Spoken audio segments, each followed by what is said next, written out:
ഗുരുവായൂരപ്പന്റെ അദ്ഭുത കഥകളിലെ ഒരു പ്രധാന കഥയാണ് ഒരു തേങ്ങയ്ക്ക് കൊമ്പ് മുളച്ചത്. ഒരിക്കൽ മമ്മിയൂർ ദേശത്തെ ഒരു ഗൃഹനാഥൻ തന്റെ വീട്ടിൽ ഒരുപാട് തെങ്ങിൻ തൈകൾ നട്ടുപിടിപ്പിച്ചു. അത് നട്ടപ്പോൾ അവന്റെ മനസ്സിൽ ഒരു പ്രാർത്ഥന ഉണ്ടായിരുന്നു.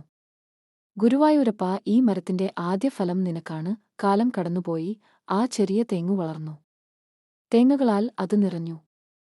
ഒരു ദിവസം അവിടെ ഒരു ജന്മി വന്നു. അവൻ പറഞ്ഞു, ഈ തേങ്ങകൾ എല്ലാം എനിക്ക് വേണം.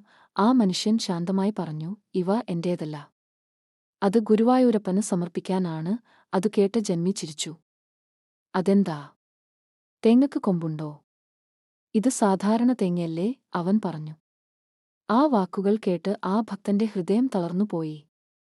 അവൻ പറഞ്ഞു, ഭഗവാൻ വിചാരിച്ചാൽ അതും അതിന് അപ്പുറം പോലും സംഭവിക്കും. അല്പ ദിവസങ്ങൾക്കുള്ളിൽ അദ്ഭുതം സംഭവിച്ചു. തേങ്ങകൾക്ക് കൊമ്പ് മുളച്ചു തുടങ്ങി. അത് കണ്ട ജന്മി ഭയപ്പെട്ടു. അവൻ തന്റെ തെറ്റ് മനസ്സിലാക്കി. അവർ ആ അദ്ഭുത തേങ്ങകൾ ക്ഷേത്രത്തിൽ സമർപ്പിച്ചു. ഒരുപാട് കാലം ഗുരുവായൂരിൽ വരുന്ന ഭക്തരുടെ ഒരു പ്രധാന ആകർഷണം ആയിരുന്നു ഈ തേങ്ങ. ഒരുപാട് കാലം അത് കിഴക്കേ ഗോപുരത്തിൽ കെട്ടിത്തൂക്കിയിരുന്നു. പിന്നീട് ക്ഷേത്ര മ്യൂസിയത്തിലേക്ക് മാറ്റി. ഭക്തന്റെ മനസ്സിൽ നിന്നുള്ള ഒരു വാക്ക് പോലും ഗുരുവായൂരപ്പൻ കേൾക്കാതെ പോകില്ല. വിശ്വാസം സത്യമായാലേ ഭഗവാൻ അദ്ഭുതമായി മറുപടി നൽകും.